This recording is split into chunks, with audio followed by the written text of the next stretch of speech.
பருவம் வந்த அனைவருமே காதல் கொள்வதில்லை, காதல் கொண்ட அனைவருமே மனம் முடிப்பதில்லை. மனம் முடித்த அனைவருமே சேர்ந்து வாழ்வதில்லை, சேர்ந்து வாழும் அனைவருமே சேர்ந்து போவதில்லை.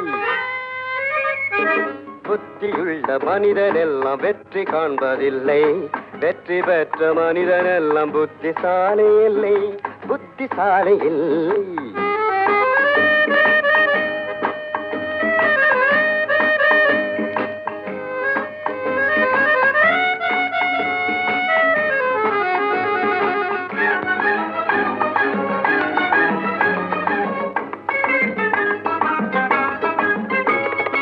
கனவு காணும் மனிதனுக்கு நினைப்பதெல்லாம் கனவு, அவன் காணுகின்ற கனவினிலே வருவதெல்லாம் உறவு.